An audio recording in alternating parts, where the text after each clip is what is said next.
Y bueno, si les parece bien, pues vamos a iniciar con el estudio de hoy. Este, Jesús, ¿podrías guiarnos en una oración para poder empezar el estudio? Y una vez que oremos, pues ya podemos empezar con el estudio.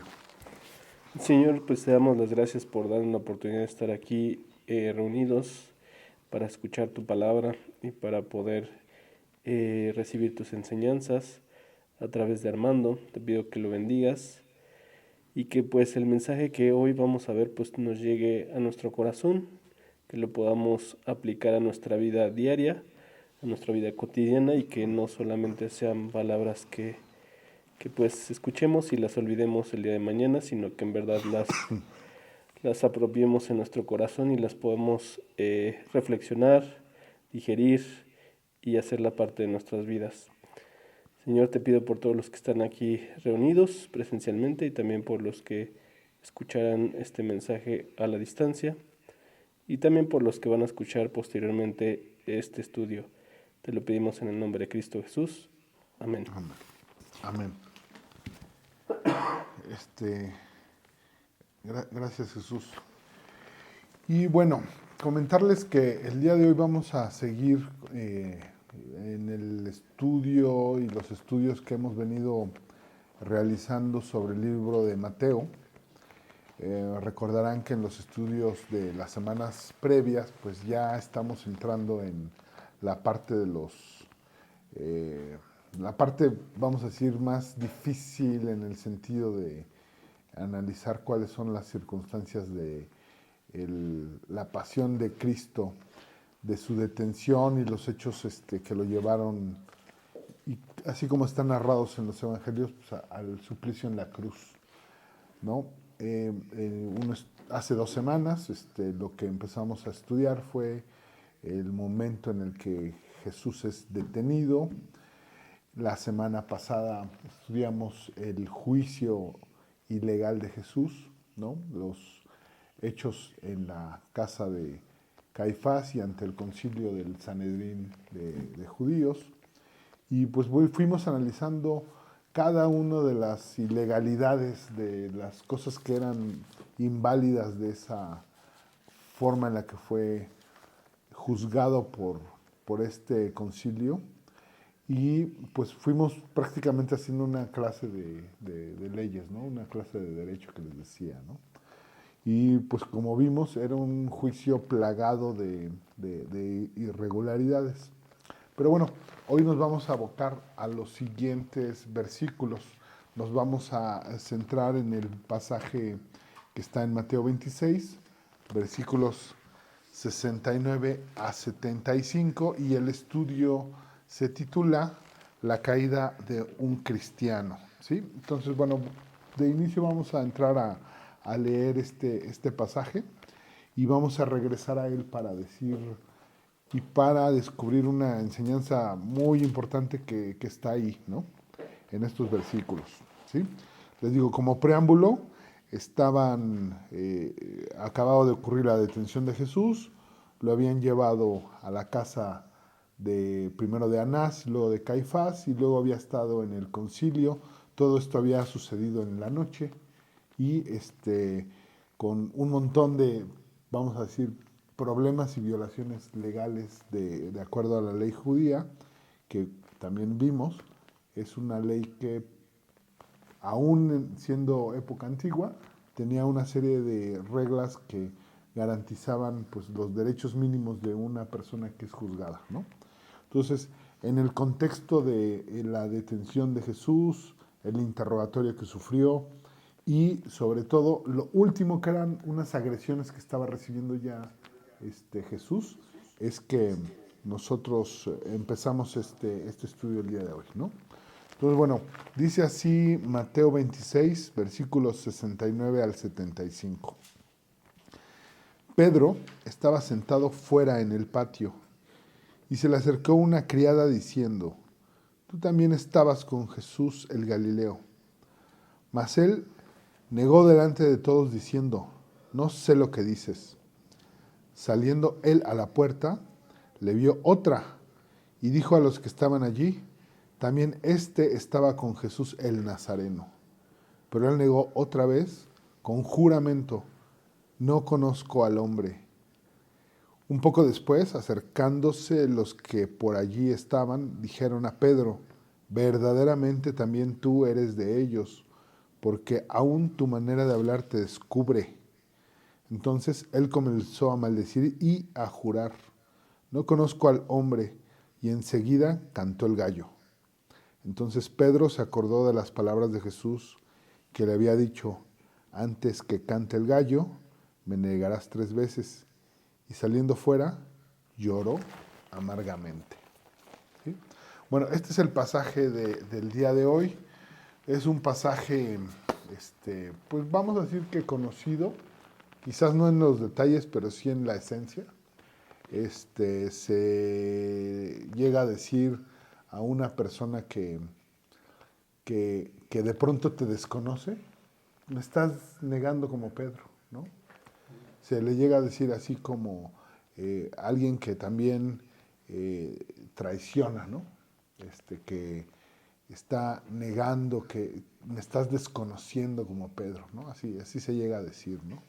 Y es que, pues, es un hecho, pues, realmente muy conocido, ¿no? También el hecho de que la negación que hace Pedro la hace en 3 ocasiones y la hace antes de que cante el gallo, ¿no? Es decir, antes que amanezca, ¿no? O sea, también se llega a decir entre las conversaciones de personas, no vayas a cometer esta falta antes de que cante el gallo, ¿no? O sea, como para decir que la vas a cometer muy rápido, ¿no? Alguna acusación, algo que le estás diciendo a alguien, ¿no? Entonces también se usa el signo de el cantar el gallo como un momento fatal, ¿no? Un momento que dice que estás cometiendo una falta muy rápido, ¿no? Es como para decirlo, ¿no? Pero bueno, este pasaje, como les digo, es conocido, la historia de Pedro en cuanto a que negó a Jesús es parte de la cultura, yo podría decir hasta popular, ¿no? Ocurre y la presentan siempre en cualquier película de la vida de Jesús, ¿no? Pero aquí lo que vamos a encontrar, aparte del relato mismo, es un aprendizaje y una lección que es muy importante para nosotros que somos cristianos y seguidores de Cristo, ¿no? Bueno, el punto de partida entonces para entrar a estudiar este pasaje es decir que el gran regalo de Dios, lo primero y lo más valioso que todos nosotros tenemos, es que Dios tiene una solución al problema del pecado, ¿sí? A nuestra desobediencia, Dios tiene una respuesta y tiene una solución, ¿no? Y ese gran regalo es precisamente el que podemos acceder al perdón de pecados por el mérito de Dios, por la gracia de Dios, por su misericordia, ¿sí? Y sobre el tema de misericordia vámonos a ver qué dice el libro de Éxodo, capítulo 34, versículos 6 y 7. Si me ayudas a leerlo, ¿quién tiene el micrófono? Jesús. Éxodo 34, versículos 6 y 7. Éxodo 34, versículos 6 y 7. Y pasando Jehová por delante de él, proclamó: Jehová, Jehová, fuerte, misericordioso y piadoso, tardo para la ira y grande en misericordia y verdad, que guarda misericordia a millares, que perdona la iniquidad, la rebelión y el pecado, y que de ningún modo tendrá por inocente al malvado, que visita la iniquidad de los padres sobre los hijos y sobre los hijos de los hijos, hasta la 3ª y 4ª generación. ¿Sí? En estos 2 versículos, en el Éxodo, el segundo libro de la Biblia, lo que estamos leyendo es que Jehová, Dios, es misericordioso, piadoso, tardo para la ira y grande en misericordia y verdad. Pero al mismo tiempo también estamos leyendo que de ningún modo tendrá por inocente al malvado. Es decir, también es un Dios que si bien es misericordioso, también es un Dios justo, ¿sí? ¿Y qué tenemos al respecto? ¿Cómo lo podemos interpretar hoy en nuestros días? O sea, Dios nos da múltiples oportunidades de obtener su misericordia y su perdón. Y por esa razón va mandando a cristianos a que se nos crucen en la vida y que nos presenten el Evangelio. Algunas veces, muchos de nosotros, yo por lo menos, antes de conocer a Cristo y hacer una oración pidiéndole que sea parte de mi vida y que la gobierne, rechacé muchas veces esas oportunidades, ¿no? O sea, conocía gente que me intentaba hablar de Dios y presentarme el Evangelio y yo las rechazaba, ¿no? Hasta que, pues bueno, hasta que en su plan se dio el día en el que acepté venir a una predicación y ahí escuché algo diferente que cambió mi percepción de las cosas y al final cambió de plano mi vida, ¿no? Pero bueno, lo que leemos en Éxodo 34, 6, 7 es eso, que Dios nos da múltiples oportunidades de cambiar nuestra vida, de ser salvos, de obtener perdón de pecados y también de obtener una restauración, ¿no? Porque eso es lo que pasa cuando tú abrazas que Cristo dio su vida para perdón de nuestros pecados, cuando crees en eso, cuando crees que Él es el Hijo de Dios y entregando su vida tú obtienes perdón, cuando te agarras de eso, lo que haces es estar restaurado ante los ojos de Dios. Estás siendo nueva criatura. Y el acta de los delitos que había en tu contra se borró. Entonces ya puedes andar ligerito frente a los ojos de Dios, frente a tu Creador, ¿no? Entonces, bueno, esa es la gran gracia que viene aparejada del perdón de pecados, ¿no? El que tú puedas presentarte ante Dios libre del pecado, libre de lo que te ata con esa otra vida que tenías, ¿no? Veamos también qué nos dice Primera de Juan 1:9, Miriam, por favor, si me ayudas con esos versículos. Primera de Juan 1:9.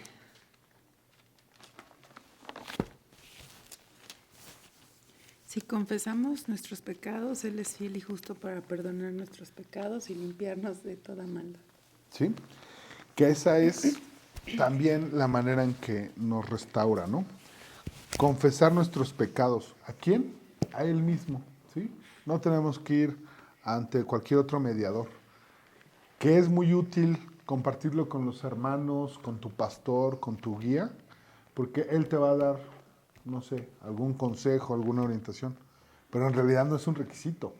Lo que hay que hacer es confesar de corazón esto que has tenido como problema y lo que dice la palabra de Dios es que Él es fiel, Dios es fiel y justo para perdonar nuestros pecados y limpiarnos de toda maldad, ¿sí? Entonces lo que vemos es que en el plan de Dios, si tienes un tema de problema de pecado, tienes la misericordia de Dios que te va a dar muchas oportunidades para poder obtener restauración de esa transgresión, de ese pecado, y una manera diseñada por Él para obtener ese perdón y esa restauración, ¿sí?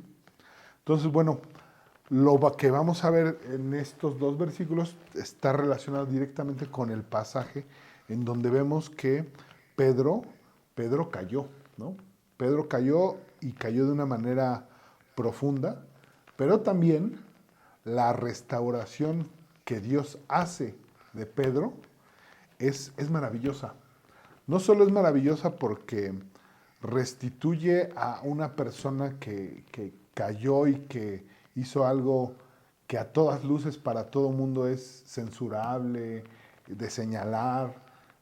Para él mismo debió de haber sido de vergüenza y de un cargo de conciencia enorme, pero Cristo mismo, Dios, restaura a Pedro, restaura su corazón, restaura su sentido de pues, yo podría decir hasta del orgullo. Y después vemos a Pedro convertirse en alguien importantísimo en la vida de la primera iglesia, ¿no? Los primeros cristianos, ¿no? Veamos, por ejemplo, Hechos 5, versículos 15 y 16, que es una muestra de ese hombre que cayó negando 3 veces a Jesús y que estaba llorando arrepentido de algo tremendo que había hecho y que todos podríamos señalarlo, de pronto ya está restituido y haciendo cosas importantes para Cristo. ¿Sí? Hechos 5, versículos 15 y 16, perdón, 15 y 16. ¿Me ayudas a leerlos, Jesús? Sí. Tanto que sacaban los enfermos a las calles y los ponían en camas y lechos, para que al pasar Pedro, a lo menos su sombra cayese sobre alguno de ellos. Y aun de las ciudades vecinas muchos venían a Jerusalén, trayendo enfermos y atormentados de espíritus inmundos, y todos eran sanados. Sí, o sea, aquí lo que narra el libro de Hechos es que Pedro tenía, pues bueno, esta gracia de Dios, ¿no? De hacer sanación, pero es increíble, ¿no? A cómo el que estaba cayendo, el que había negado a Jesús, ahora su fe, la fe en Cristo, lograba que los enfermos los ponían en camas para que solo su sombra causara la sanación. O sea, la fe actuando en toda su magnitud, ¿no? Mágico, pues sí, de eso se trata. Dios hace milagros, pero lo que hace es a través de la fe, ¿no? Entonces, ¿cómo un hombre que cayó así es restituido y logra hacer esto otro? Bueno, te quiero hacer un anuncio importante. Tú puedes ser ese hombre.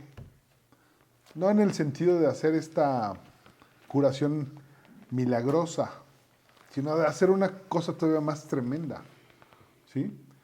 Tú que has estado en una vida de pecado y que no veías la tuya y que no sabías cómo acercarte a Dios, hoy que tienes a Cristo, una vez restituido, tienes la encomienda, pero también tienes el poder de compartirle a otro cuál es la solución al problema de pecado. Y eso es, yo creo que hasta más trascendente, más milagroso en la vida de muchos de nosotros que la sanación milagrosa, ¿no? Porque ¿qué está sanándose? El corazón, ¿sí? Un corazón de piedra se puede convertir en un corazón de carne y tú puedes ser instrumento de eso, ¿no? Entonces, la caída de Pedro, tú la puedes ver también como la caída de cualquiera de nosotros como cristianos, porque simbólicamente hay ocasiones donde negamos a Cristo. Conocemos a Cristo, lo metemos en nuestra vida, pero lo ponemos en pausa. Y con nuestras actitudes lo estamos negando, ¿no? Entonces la historia de Pedro puede ser tu historia, ¿sí? Pero esta historia tiene esperanza, ¿sí? Ahora, entonces vamos a regresar a nuestro pasaje y vamos a decir dónde empezó todo, dónde empieza la caída de Pedro, ¿no?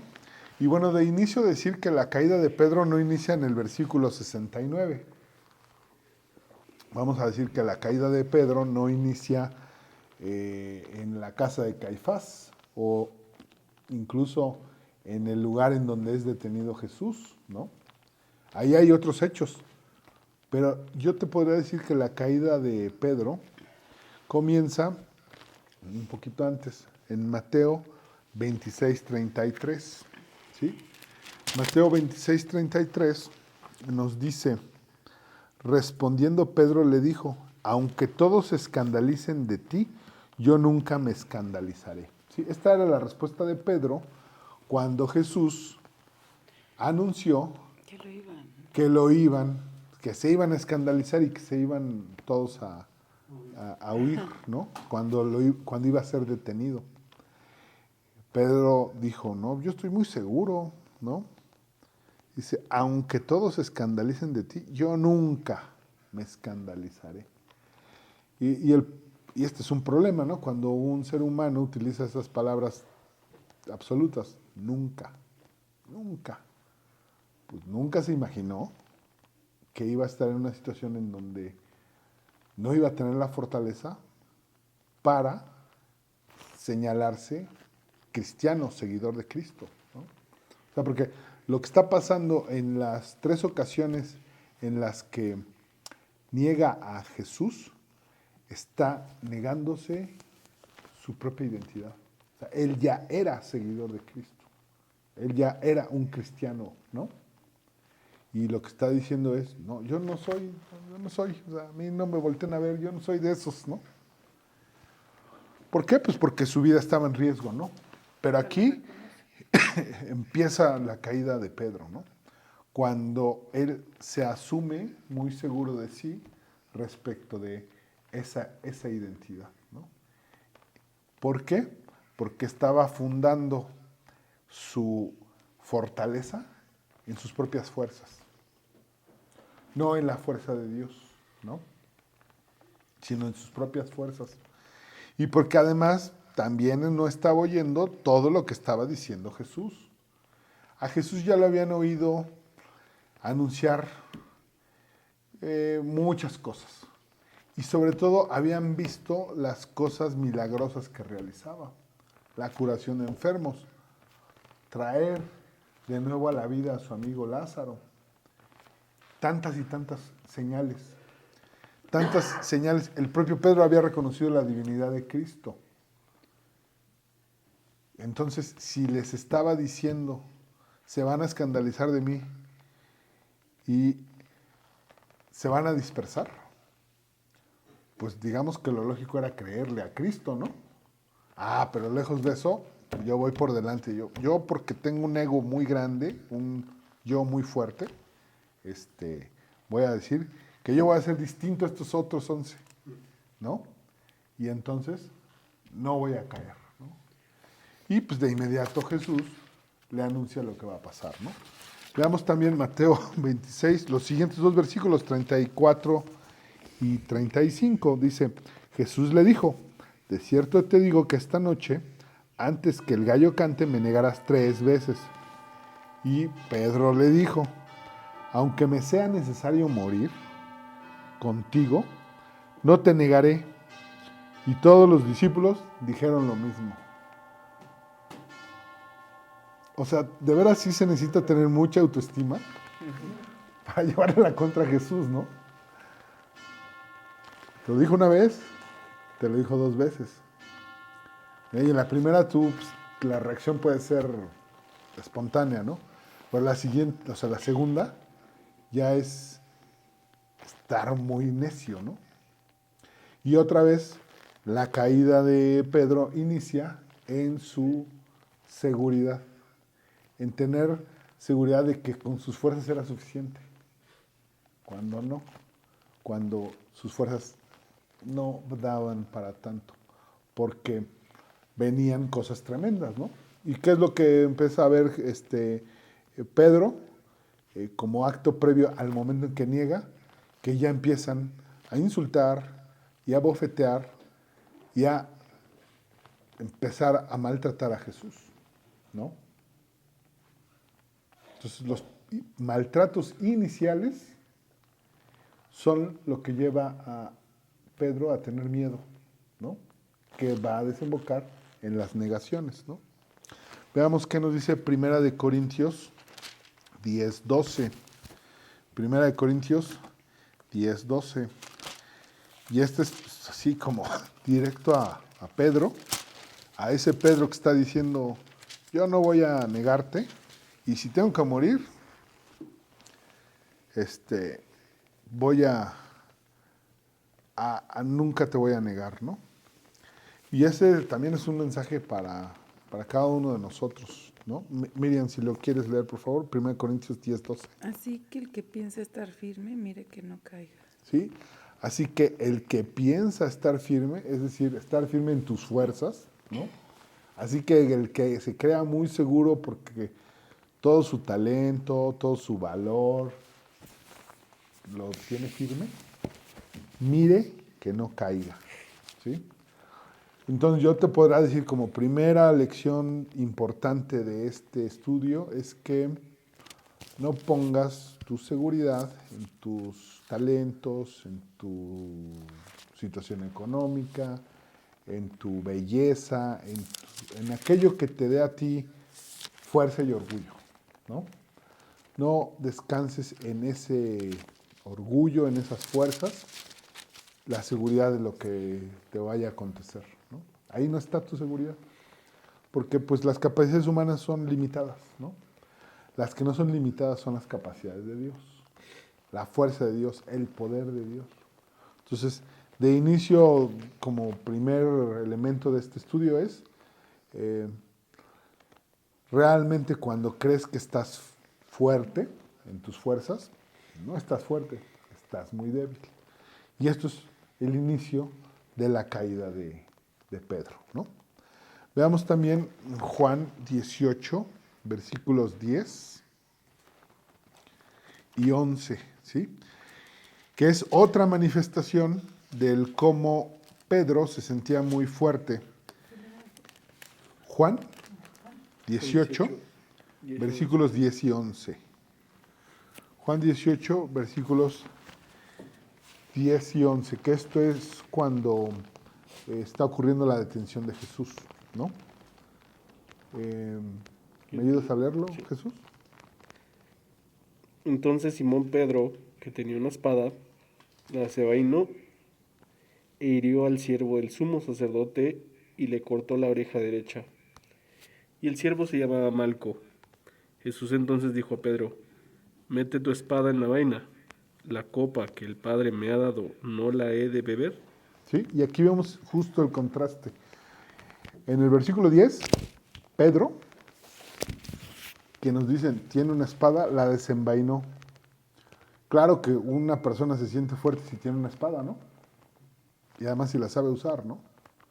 Hoy modernamente, pues, se siente muy envalentonado el que trae una pistola, ¿no? O sea, al final es un arma, ¿sí? En sus fuerzas, muy segurito de sí mismo y con un arma, pues te sientes seguro, ¿no? Ese es Pedro, ¿no? Pedro sosteniéndose en sus fuerzas, creyendo que es muy firme. Cuando el que realmente está firme, lo vemos en el versículo 11, Jesús le dice a Pedro, mete tu espada en la vaina, o sea, no necesitamos violencia. La copa que el Padre me ha dado, no la he de beber. Es decir, ¿acaso no se va a cumplir la voluntad de Dios? La fortaleza de Cristo está en obedecer el plan de Dios, en obedecer la voluntad de Dios, en ser obediente a este grado respecto al plan de Dios. Y ahí es donde vemos dónde está la fuerza, ¿sí? Porque Cristo tenía plena conciencia de lo que iba a pasar y de lo terrible de las horas que venían, ¿no? Que iba a ser colgado en un madero hasta la muerte. Y antes de eso iba a padecer muchos tormentos. Pese a eso, lo que está diciéndole a Pedro es, ¿que acaso no se va a cumplir la voluntad de Dios? Y esa es la fuerza de Cristo. Está agarrado de Dios y acepta su voluntad completa. Frente a esto, tienes a un hombre, Pedro, agarrado de sus fortalezas, ¿sí? Y su fortaleza era en ese momento una espada, ¿no? Seguramente la espada lo continuaba con ella en el momento de las negaciones. ¿Dónde estaba entonces su fuerza? ¿No? En su propia voluntad, en la seguridad de sí mismo y no en la voluntad, en la seguridad que es cumplir la voluntad de Dios, ¿no? Veamos qué nos dice Mateo 26, versículos 40 y 41. 26, versículos 40 y 41, que es parte del mismo pasaje en el relato de Mateo. Dice, Vino luego a sus discípulos y los halló durmiendo. Esta es otra muestra de cómo Pedro tenía una debilidad y el origen de esa debilidad. Dice, vino luego a sus discípulos y los halló durmiendo, y dijo a Pedro, ¿así que no habéis podido velar conmigo una hora? Velad y orad para que no entréis en tentación. El espíritu de la verdad está dispuesto, pero la carne es débil. ¿Sí? Aquí podríamos encontrar también parte de la explicación de por qué Pedro cae. ¿Sí? Recordemos que en esa noche, una vez que estaba muy cerca la hora de la detención de Jesús, Jesús acude al monte, al huerto de Getsemaní, a orar. Y le pide a sus discípulos que lo acompañan que velen con él y que al velar también oren. Uno de ellos es Pedro. Cuando regresa Jesús y los encuentra no haciendo lo que él les está pidiendo, los vuelve a invitar a que velen y oren, precisamente para no entrar en la tentación. Aquí, ¿qué estamos hablando de la tentación? Estamos hablando de no ser débil a las cosas que van a venir a ocurrir después. ¿Sí? Como Pedro, en vez de estar velando y llorando, estaba haciendo otra cosa, no estaba preparado espiritualmente para las cosas que venían. ¿Sí? Entonces, segunda lección importante que yo quiero que hoy te lleves, ¿sí? Para no ubicarte en la situación de debilidad de Pedro. Uno, no confíes en tus fuerzas. Y dos, cuando te sientas débil, ora y vela. ¿Sí? Esas horas de velar en la noche, que te preocupa cierta situación, te preocupa una persona, te preocupa lo que va a pasar mañana, etc. Ok, vela, pero vela orando. Vela y ten contacto con tu Creador. Vela y ten contacto con Dios. Eso hizo Jesús. Y gracias a que hizo eso Jesús, pudo poner toda su intención y toda su voluntad en cumplir la voluntad de Dios y pudo pasar por todos los hechos terribles firme. En cambio, el que no veló y no oró, al momento en el que fue probado, cayó. Entonces es un alto contraste, ¿sí? La actitud de Cristo y la actitud de cualquiera de nosotros, cualquier cristiano, cualquier hombre, ¿no? Entonces, esa es la segunda lección, ¿no? Ahora, regresémonos a nuestro pasaje y entremos a ver cómo viene la caída, ¿sí? Lo podríamos decir como el colapso de Pedro, ¿no? ¿Cómo llegó a este colapso, ¿sí? Regresémonos a Mateo 26, versículo 69, ¿sí? Y bueno, aquí también hay que decir algo que es justo para Pedro, ¿no? O sea, porque este estudio va a parecer como, nada más nos la pasamos criticando a Pedro, ¿no? Pero Pedro tenía algo muy padre de su lado, ¿no? Que tenía un amor sincero por Cristo, ¿no? Y era el que siempre salía al principio y se ponía como en primer lugar y estaba como muy activo en mostrar que realmente amaba a Cristo, ¿no? Sí, el amor de Pedro es real, pero también ese amor estaba cifrado en sus propias fuerzas. ¿Sí? Entonces, también si tú quieres tener un amor más trascendente que el que expresa Pedro, no quiero decir más verdadero, pero sí más trascendente,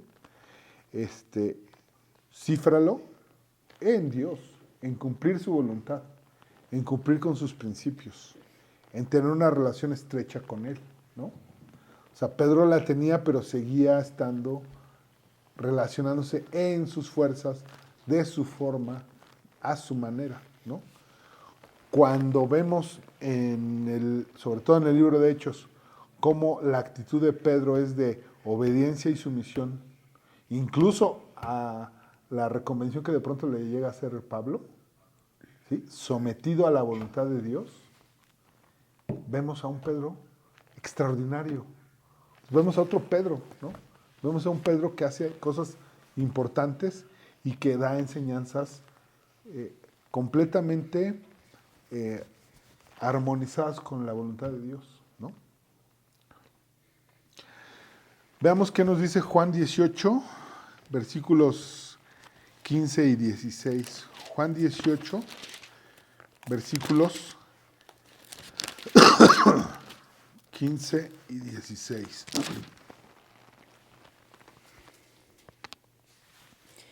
Y seguían a Jesús Simón Pedro y otro discípulo.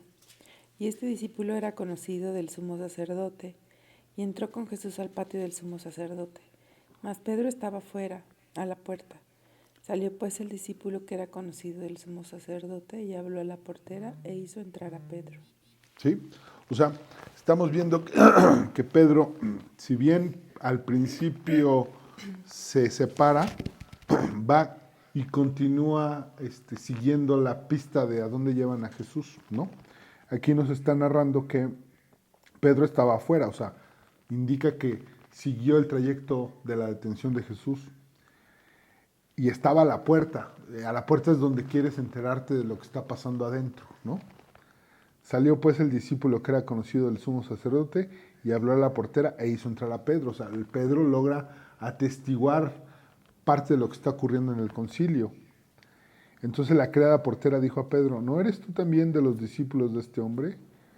Dijo él, no lo soy, ¿no? Esta es otra forma en la que está narrado, en el versículo 17, la primera de las negaciones, ¿no? Ahora, sí te puedo decir que aun cuando Pedro amaba mucho a Jesús, no estaba preparado para esto, ¿no? O sea, estaba interesado en saber qué le estaba ocurriendo a Jesús, pero no estaba preparado para enfrentar el juicio a Jesús. No estaba preparado para enfrentar esto que platicamos la vez pasada, la maniobra que estaba haciendo el sumo sacerdote para lograr que Jesús se autoinculpara. Y tampoco estaba preparado para atestiguar cómo esos que eran prominentes, encargados de hacer la justicia, estaban transgrediendo sus propias reglas para lograr condenar a Jesús. Pedro tampoco estaba preparado para ver cómo lo estaban abofeteando, insultando y blasfemando contra él, ¿no? Tampoco estaba preparado para atestiguar todo eso, ¿no? Veamos también Lucas, capítulo 22, versículo 57.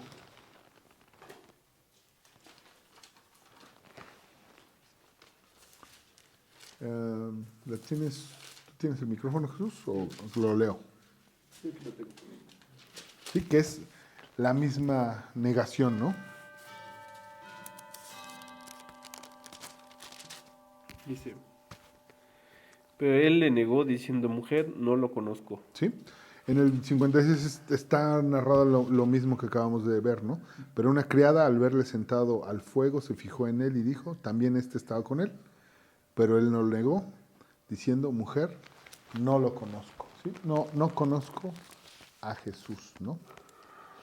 Aquí lo interesante también es que quien reconoce a Pedro, ¿sí? Es una mujer, ¿no? Y en la sociedad de Israel, pues le daban un peso menor a las acusaciones, ¿no?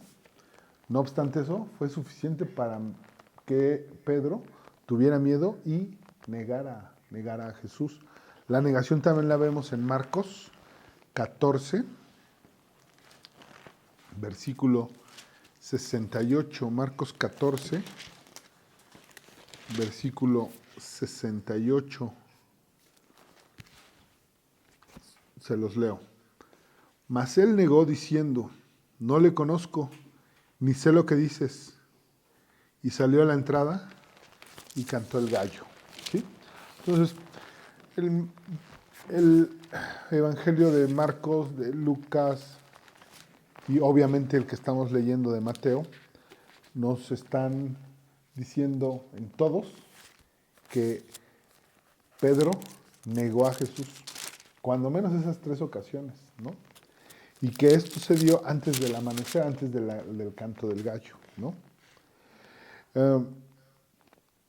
Es importante saber que esta naturaleza humana, cifrada en sus fuerzas de Pedro, lo lleva a negar a Jesús. Y esa debilidad puede ser también tu debilidad, ¿no? El que en alguna circunstancia, por algún tema de la vida, tengas que confesar si eres cristiano o no, tengas que declararte seguidor de Cristo o no, ¿sí? Con una amistad, en la familia, con alguien que pueda tener alguna opinión sobre ti, ¿no? Cuida que tu identidad esté muy clara, ¿no? Y que tu seguridad sea afirmar a Cristo, ¿no? Porque si lo haces en tus fuerzas, puedes estar en la misma circunstancia que Pedro, ¿no? Los evangelios nos van diciendo, y vamos a regresar a nuestro pasaje en Mateo 26, cómo estas circunstancias se fueron dando una tras de otra, ¿no? Veamos otra vez Mateo 26, versículos 69 al 74. Pedro estaba sentado fuera en el patio y se le acercó una criada diciendo, tú también estabas con Jesús el Galileo. Mas él negó delante de todos diciendo, no sé lo que dices. Saliendo él a la puerta le vio otra mujer, y dijo a los que estaban allí, también estaba con Jesús el Nazareno. Pero él negó otra vez con juramento, no conozco al hombre. También es un detalle importante, ¿no? Porque la negación de Pedro no fue nada más como de pasadita. Dice aquí la Biblia que negó con juramento, ¿sí? Es decir, invocó el nombre de Dios para que se creyera lo que estaba diciendo. Uf, gravísimo, ¿no? O sea, otra vez, te digo, parece un estudio en donde estamos echándole mucha leña al fuego de Pedro, ¿no? Pero, pues esto es destacable, ¿no? O sea, no fue descuido, sino estaba intentando que las personas que lo rodeaban creyeran que su testimonio era cierto, invocando el nombre de Dios, para que le creyeran que él no conocía a Jesús. Llegar a ese extremo es prácticamente negar que estabas creyendo en Jesús como hijo de Dios, ¿no? O sea, estabas cometiendo realmente una mentira bastante flagrante, ¿no? Bastante grave, ¿no? Y regresando al pasaje, con juramento, no conozco al hombre, este es en el versículo 72, versículo 73, un poco después, acercándose los que estaban por ahí, los que por allí estaban, dijeron a Pedro, verdaderamente tú eres de ellos porque aún tu manera de hablar te descubre, ¿sí? O sea, había signos externos de la manera en que se comportaba Pedro que lo delataban como Galileo, ¿no? Entonces él comenzó a maldecir, o sea, en la segunda negación está jurando por Dios. Y en esta tercera empieza a maldecir y a jurar. ¿Cómo se puede combinar en la misma persona, en el mismo acto, maldición y juramento?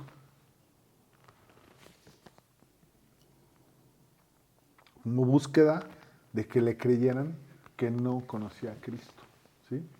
Entonces, también de esa forma, tú revelas que estás negando a Cristo. Cuando en la boca, en tu boca, se conjugan la maldición y el juramento, ¿no? Las personas que no están cuidando lo que dicen y que transgreden el ser realmente un seguidor de Cristo, cuando pues profieres insultos y vamos a decir, cosas no agradables de tu boca, ¿no? Y después también quieres presentar el mensaje de Cristo, ¿no? O sea, eso también sirve para que nosotros lo reflexionemos. Pedro estaba pasando de la maldición al juramento. ¿Para qué? Para que no se le señalara como seguidor de Cristo, ¿sí? Entonces también veamos este ejemplo porque podríamos caer como Pedro, ¿no? En esas actitudes, ¿no? No estaríamos diciendo con todas sus letras, no creo en Cristo, pero tu actitud revela que no estás siendo un buen cristiano, ¿no? Y veamos, por último, bueno, el versículo 74. Entonces él comenzó a maldecir y a jurar, no conozco al hombre, y enseguida cantó el gallo, ¿sí? Las 3 veces que Pedro negó a Jesús se dan en el plazo que había profetizado el propio Jesús. Ahora, aquí hay algo con lo que inicia también la restauración de Pedro. Veamos Marcos 14:65, ¿sí? 14:65. 14:65.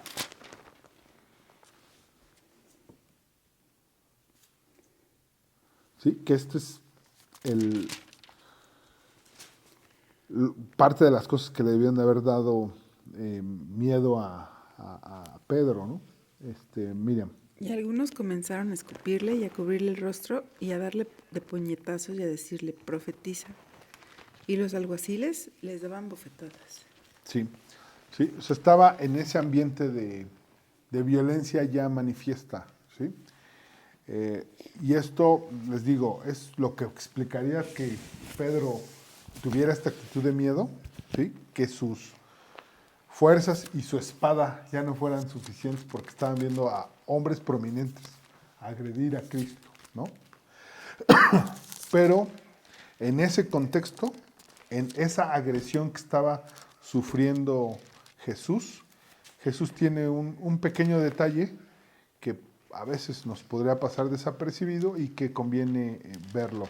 Sí, esto lo vamos a ver en Lucas 22, versículo 61.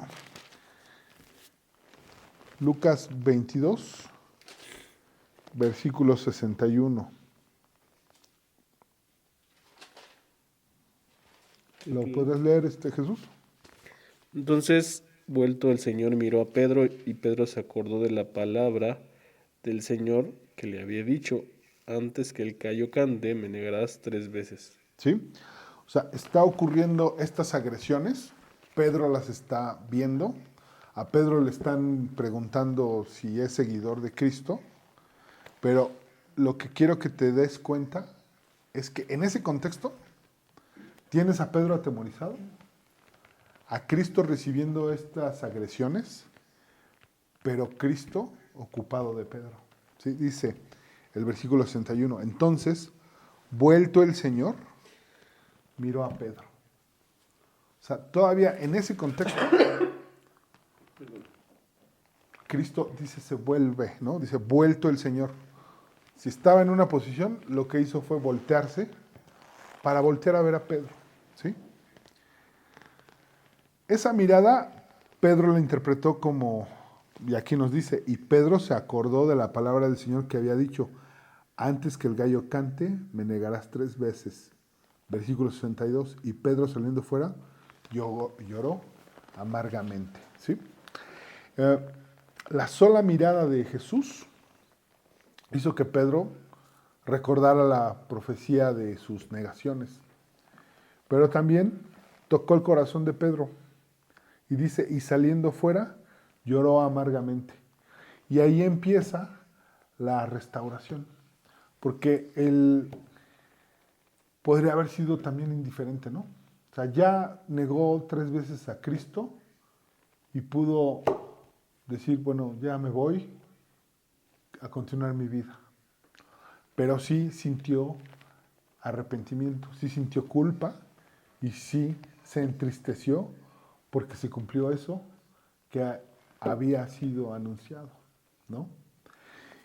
Yo creo, no lo dice la Biblia, pero es muy probable que también Pedro haya tenido por fin conciencia de que si sus negaciones, que son personalísimas, se estaban cumpliendo tal cual las anunció Jesús, todo lo demás también se iba a cumplir.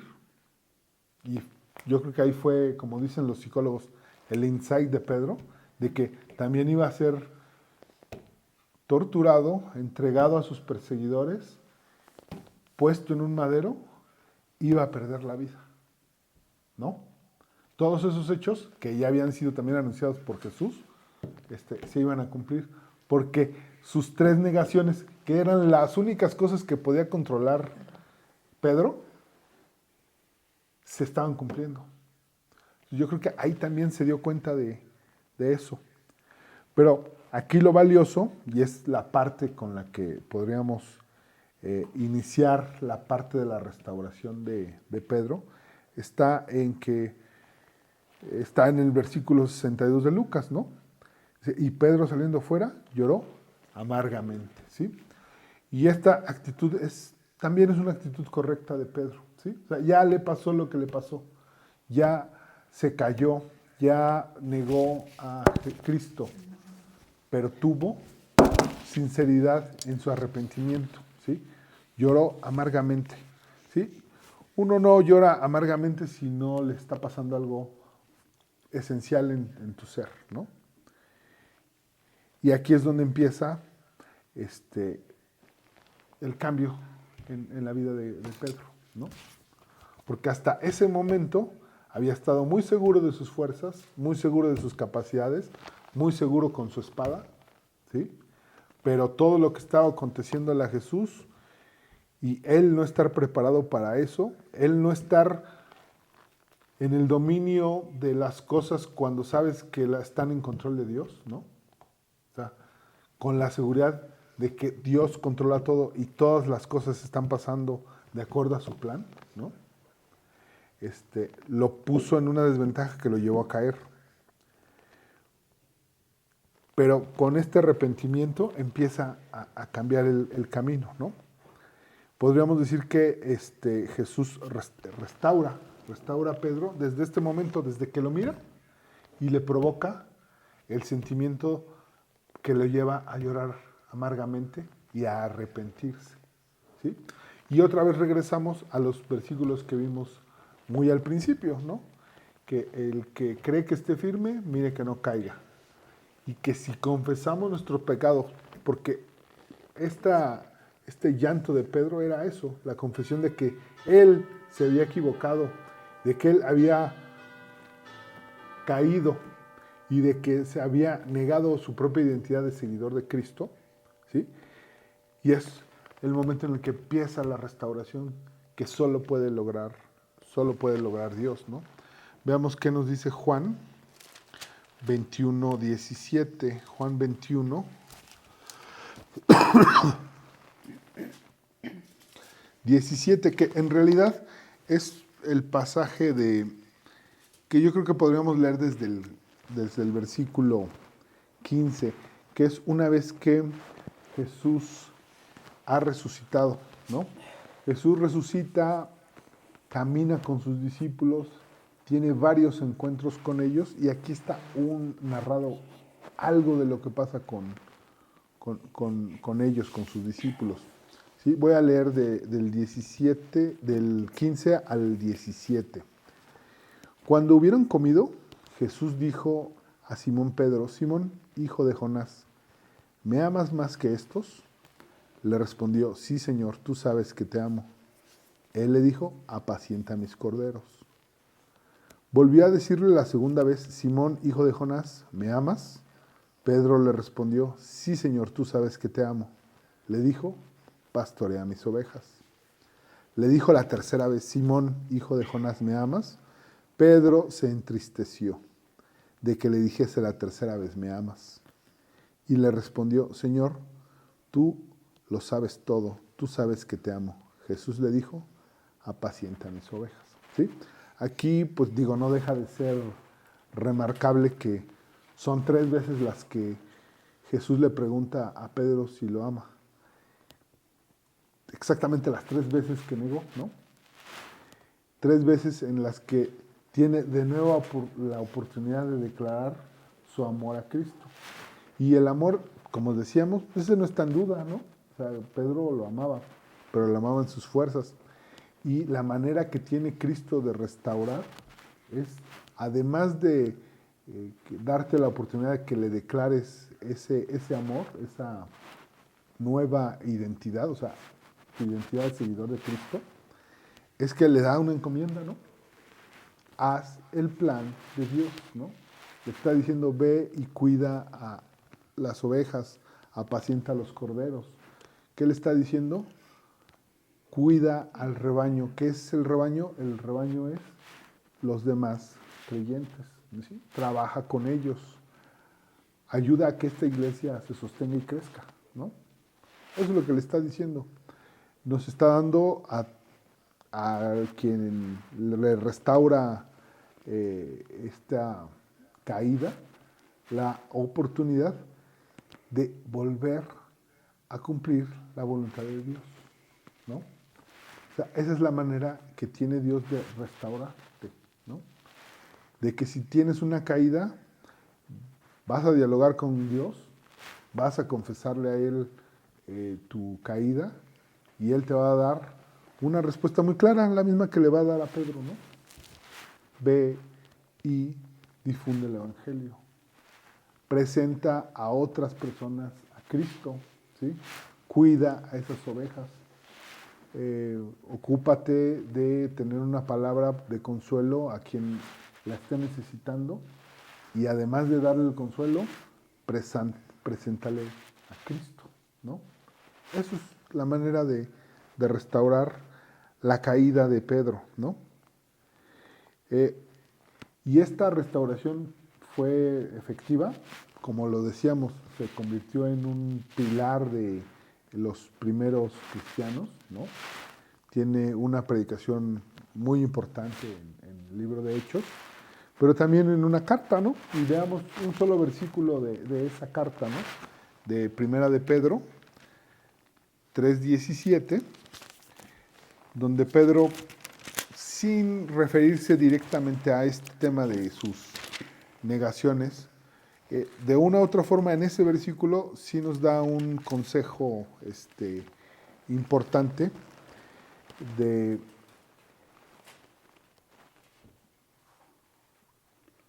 que podríamos aplicar a nuestra vida.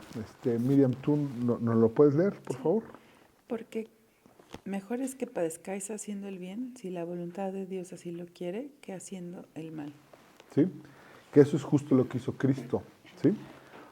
Padeció haciendo el bien, cumpliendo la voluntad de Dios, ¿sí? Eso es lo que hizo Cristo, que haciendo el mal, ¿no? O sea, al final lo que está diciendo Pedro es que siempre es mejor cumplir la voluntad de Dios en cualquier circunstancia, aunque eso te lleve a padecer, ¿no? En retrospectiva, ¿qué hubiera hecho Pedro agarrado de Dios, firme en Dios, en las fuerzas de Dios, al ser señalado como cristiano, cuando estaban enjuiciando y abofeteando a Cristo? Lo que hubiera dicho es, sí, soy seguidor de Cristo. Y a lo mejor lo iban a detener, lo iban a juzgar y lo iban a abofetear, pero lo que está diciendo el propio Pedro es mejor padecer haciendo el bien. Es mejor padecer confesando tu identidad de cristiano. Si la voluntad de Dios así lo quiere, o sea, si te toca padecer, es mejor que haciendo el mal, negando tu identidad cristiana, ¿no? Entonces, al final podemos ver que esta caída de Pedro tiene un origen, que es su propia seguridad, sus propias fuerzas. Tiene una manifestación que es su colapso y su caída completa, ¿no? También cifrada en que estaba muy seguro de sí mismo. Después tiene un arrepentimiento porque el Señor se regresa a verlo y eso ayuda a que así que todo su edificio se caiga, ¿no? Y él pueda empezar a arrepentirse. Y luego Jesús se encarga de restablecerlo, dándole 3 oportunidades de volver a confesar su amor y le da una encomienda. Y después cuando Pedro empieza a poner en práctica esa encomienda, o sea, cuando empieza a predicar, a presentar el Evangelio, a viajar para difundirlo, y después cuando escribe esta carta, tenemos el panorama completo, ¿no? La restauración de Pedro. Pero esa, yo te digo, también puede ser tu restauración, ¿no? La restauración de cada uno de nosotros. Si es que ya no ha ocurrido, ¿no? Porque a lo mejor ya en tu vida ya tuviste esa manifestación donde siguiendo esos mismos pasos, tú ya has sido restituido, ¿no? Y ya puedes estar tranquilo y acudir a la presencia de Dios libre de pecado, libre de cosas pendientes, ¿sí? Pero recuerda que es muy importante no estar tan seguro en tus fuerzas, ¿no?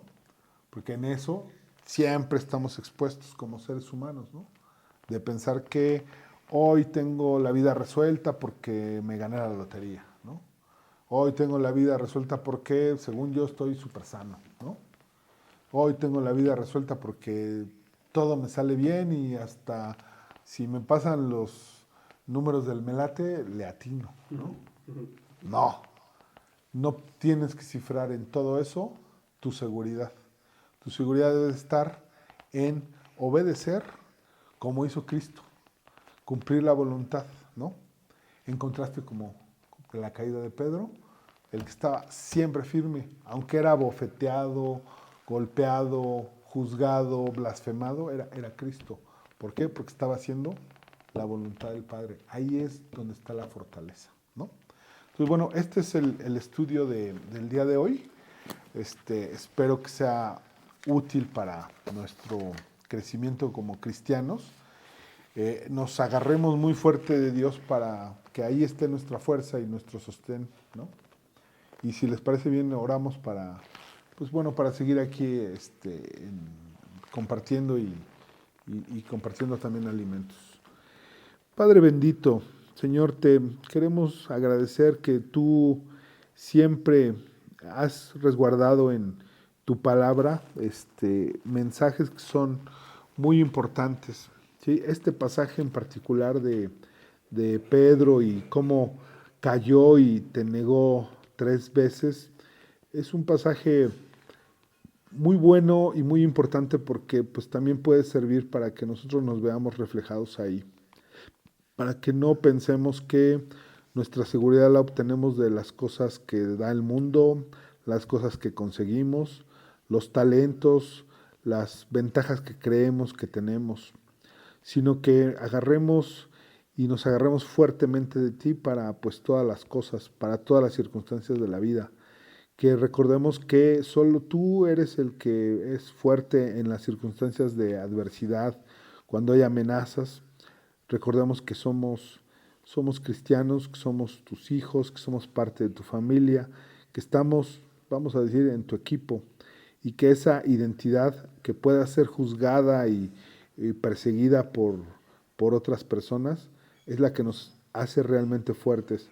Porque así como hizo Cristo, que fue firme en la voluntad de cumplir tus designios y tu plan, así deberíamos nosotros imitarlo para que cualquier circunstancia de la vida nos agarremos de ti y ahí esté nuestra fortaleza y nuestra firmeza. Y que Dios, tú nos des estas oportunidades y esas maneras de poder seguir agarrados de ti siempre, ¿sí? Si a veces la manera de agarrarnos de ti son dificultades, te las agradecemos como lo que son, como grandes bendiciones. Y te pedimos, Padre, también que este estudio sea útil para que lo podamos compartir con otras personas, que quienes lo vayan a ver en el futuro, al ver los videos que resguarda y que almacena Carlos y que pone en su página también sean útiles para que otras personas puedan comprender ese mensaje, ¿sí? Que se nos quite un poco también la imagen negativa que podemos tener de Pedro, porque pues es la misma imagen que podemos tener de nosotros mismos. Y que también encontremos en este pasaje la esperanza de que tú logras restaurarnos en nuestras caídas, que tu misericordia es tanta que alcanza para perdonar todos nuestros pecados, todas nuestras transgresiones, ¿sí? Y que podamos estar confiados en que confesando nuestros pecados y postrándonos a tus pies, vamos a encontrar siempre un corazón dispuesto a restaurarnos, Padre. Todo esto, Padre, te lo pedimos en nombre de Jesucristo nuestro Señor. Amén.